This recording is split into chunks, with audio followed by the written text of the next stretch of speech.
Hello everyone, कैसे हैं आप सब। उम्मीद करती हूँ हमेशा की तरह आप सब बहुत अच्छे होंगे।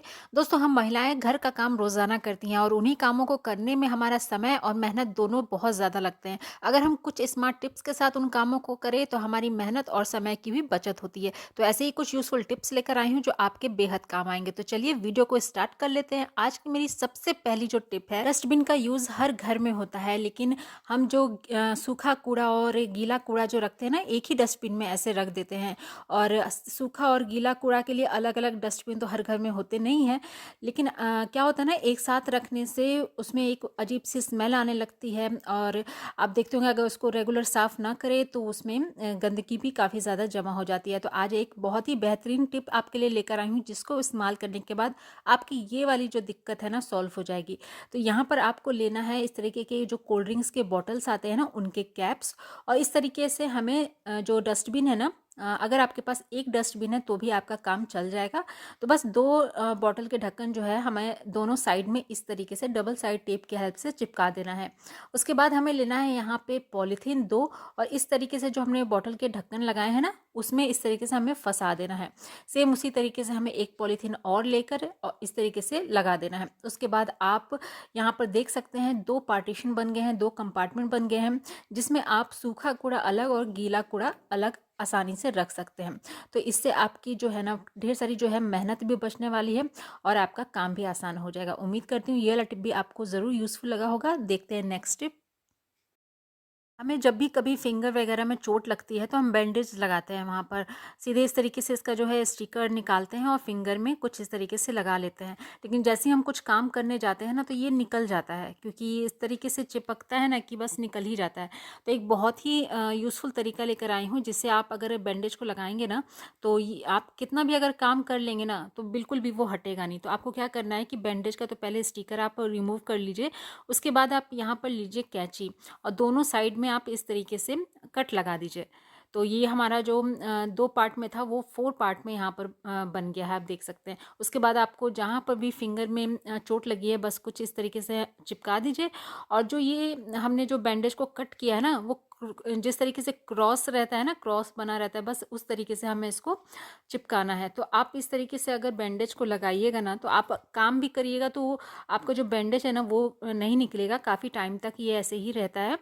तो बहुत छोटी सी टिप है लेकिन आपके बहुत काम आएगी। एक बार इसको ज़रूर ट्राई करके देखिएगा। बढ़ते हैं नेक्स्ट टिप की तरफ। हम लेडीज़ कपड़े घर में रोज़ाना धोती हैं, लेकिन चाहे वो वॉशिंग मशीन में धोएं या फिर हाथ में धोएं, ये जो शर्ट्स के कॉलर होते हैं ना, ये बहुत ज़्यादा गंदे और जिद्दी होते हैं। अगर इसको हम नॉर्मली सीधे साबुन से अगर धो दें और रगड़ दें तो भी ये जल्दी साफ़ नहीं होते हैं, या फिर अगर इसको हम मशीन में रख देते हैं ना, तो भी अलग से निकाल कर इसका जो कॉलर होता है ना, वो हमें रगड़ना पड़ता है।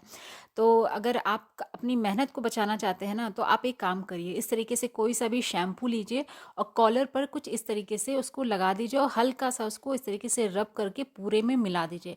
अब आप चाहे वॉशिंग मशीन में अगर कपड़ा धोते हैं तो वॉशिंग मशीन में रख के इसको वॉश करिए, बहुत ही आसानी से ये जो कॉलर में जो गंदगी लगी रहती है ना, वो साफ़ हो जाता है। या फिर अगर आप हाथों से धोते हैं तो बस इस तरीके से बाल्टी में पानी रख कर उसको रिंस करिए। उसके बाद बस इसको हल्का सा वॉश कर लीजिए और इसके जो कॉलर के जो दाग है ना, बहुत ही आसानी से छूट जाते हैं। तो बस एक सिंपल सी टिप को हमें यूज़ करना है और जो ये हमारे कपड़ा धोने की जो मेहनत है ना, बहुत हद तक कम हो जाएगी। तो एक बार इसको ज़रूर ट्राई करके देखिएगा। उम्मीद करती हूँ ये वाला टिप भी आपको ज़रूर यूज़फुल लगा होगा। बढ़ते हैं नेक्स्ट टिप की तरफ। तो यहाँ पर हमें ले लेना है एक साबुन। आप कोई से भी ब्रांड का ले सकते हैं जो भी आप यूज़ करते हैं। उसके बाद हमें एक यहाँ पर ग्रेटर लेना है और इसको इस तरीके से कद्दूकस कर लेना है। अगर आप चाहे तो इसको चाकू से भी कट कर सकते हैं या फिर जो गला हुआ जो साबुन होता है ना, वो भी यूज़ कर सकते हैं, पर मैंने यहाँ पर फ्रेश जो साबुन होता है वो यहाँ पर यूज़ किया है। तो इस तरीके से हमें इसे कद्दूकस करने के बाद एक बाउल में निकाल लेना है। उसके बाद हमें जाना है गैस की तरफ और गैस ऑन करना है और गैस की जो फ्लेम है ना, वो एकदम लो कर देनी है। उसके बाद इसमें हमें ऐड करना है थोड़ा सा दूध। इस तरीके से दूध रखने के बाद इसको हमें अच्छे से मिला लेना है। जो गैस की फ्लेम है वो एकदम कम रहेगी और धीरे धीरे इसको हमें मेल्ट अच्छे से कर लेना है जब तक ये साबुन दूध में अच्छे से मिल ना जाए। जब ये अच्छे से मिल जाए तो आप इसको उतार लीजिए। उसके बाद इसको थोड़ा सा ठंडा होने दीजिए। उसके बाद इसमें हमें ऐड करना है शहद। शहद अगर आपका प्योर है तब तो बहुत अच्छी बात है। तो बस इस तरीके से हमें शहद रखने के बाद इसको अच्छे से मिलाकर यहाँ पर हमें यूज़ करना है ट्रे का, जो बर्फ़ आइस क्यूब जमाने वाली जो ट्रे होती है ना, वो हमें लेनी है और इसको अच्छे से आप ग्रीस कर लीजिएगा। उसके बाद ये जो हमने सॉल्यूशन बना के तैयार किया है ना, वो हमें इसमें इस तरीके से डाल देना है और इसको रख देना है फ्रिज में। अब आप सोच रहे होंगे ये हमने क्या बना के तैयार किया है, तो ये हमने घर में ही एक हर्बल सोप बना के तैयार किया है, जो कि दूध और शहद से है। जो हम नॉर्मली जो फेस वॉश और साबुन को यूज़ करते हैं ना फेस वॉश करने के लिए, उससे है ना इसका पीएच लेवल बहुत ज़्यादा कम होता है। अगर आपकी ड्राई स्किन है ना, तो उसको भी मॉइस्चराइज करने के लिए हमारे बहुत ज़्यादा हेल्पफुल होता है। तो एक बार इसको ज़रूर ट्राई करके देखिएगा। उम्मीद करती हूँ ये वाला टिप भी आपको ज़रूर यूज़फुल लगेगा। जब भी हम सेलो टेप का यूज़ करते हैं, तो हमारी कुछ गलतियों की वजह से जब हम नेक्स्ट टाइम इसको यूज़ करने जाते हैं, तो इसका जो एंडिंग पॉइंट है ना, वो हमें मिलता नहीं है, कुछ इस तरीके से चिपक जाता है और इसको हम काफ़ी टाइम तक है ना ढूंढते रहते हैं कि इसका जो छोर है वो कहाँ पर है। आपके साथ भी ये ज़रूर होता होगा। तो अगर आपके साथ भी ये प्रॉब्लम होती है, तो आप एक काम करें, जब भी आप सेलो टेप यूज़ करने जाएं, तो आप क्या करिएगा कि इस तरीके से कोई पेन ले लीजिए, मार्कर ले लीजिए या क्रेयॉन ले लीजिए। तो बस इस तरीके से आप सेलो टेप के ऊपर उसको घुमाइएगा ना, तो इस आप देखिए कि धीरे धीरे जो इसका जो एंडिंग होगा ना, वहाँ पर एक लाइन सी बन जाएगी। उसका जो कलर है वो वहाँ पर डार्क हो जाएगा और आपको पता चल जाएगा कि इसका जो एंडिंग है वो कहाँ पर है।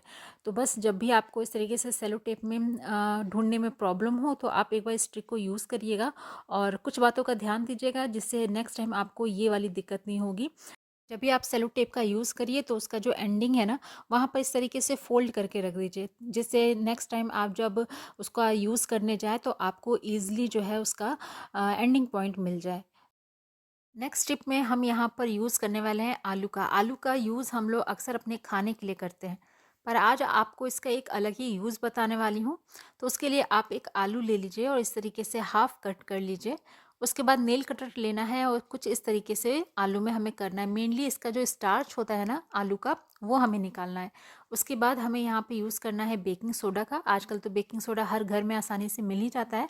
तो बस थोड़ा-सा बेकिंग सोडा आप लीजिए और आलू के ऊपर हमें रख देना है। अब इसको हम लोग यूज़ कहाँ करने वाले हैं, आइए चलिए देखते हैं। कुछ हमारे पास औज़ार होते हैं घर में, जो कि अगर आप यूज़ ना करें और रखे-रखे है ना, उसमें जंग लग जाते हैं, तो उसकी भी केयर हमें बराबर से ज़रूर करनी चाहिए, वरना अगर उसको हम सही से नहीं रखेंगे, तो उसमें जो है जंग लग जाते हैं और उसकी जो लाइफ़ होती है ना, वो कम हो जाती है, वो ख़राब हो जाते हैं। तो ये जो हमने आलू और उसके ऊपर बेकिंग सोडा रखा है ना, तो बस इस तरीके से औज़ार पर हमें उसे चला देना है और इससे क्या होता है ना कि स्टार्च होता है और बेकिंग सोडा, इनके रिएक्शन से जो इसके जो जंग है ना, बहुत ही अच्छे से निकल जाता है और इस तरीके से जो हमारे औजार हैं अच्छे से साफ़ सुथरे भी रहते हैं। तो बस इस तरीके से करने के बाद हमें इसको ऐसे ही नहीं छोड़ना है। एक साफ़ कपड़ा से इसको हमें अच्छे से पोंछ लेना है। उसके बाद इसको ड्राई करने के बाद हमें ऐसे ही नहीं रखना है, इसको हमें ग्रीस करना बहुत ज़्यादा ज़रूरी है। तो उसके लिए आप यहाँ पर सरसों तेल का यूज़ कर लिए या फिर वैसलीन का यूज़ करिए। तो इस तरीके से हम अपने घर के जो औजार होते हैं ना, उनकी केयर भी कर सकते हैं। तो यहीं पर आज अपने वीडियो का एंड करती हूँ। उम्मीद करती हूँ आज के जो सारे टिप्स और ट्रिक्स हैं ना, आपको ज़रूर यूज़फुल लगे होंगे। वीडियो अच्छा लगा है तो एक लाइक ज़रूर करिएगा, चैनल पे न्यू है तो सब्सक्राइब कर दीजिएगा और ज़्यादा से ज़्यादा शेयर करिएगा अपने फैमिली और फ्रेंड्स में। कल फिर मिलती हूँ एक नए वीडियो के साथ, कुछ नए टिप्स और ट्रिक के साथ। तब तक के लिए अपना ख्याल रखिएगा। Good bye.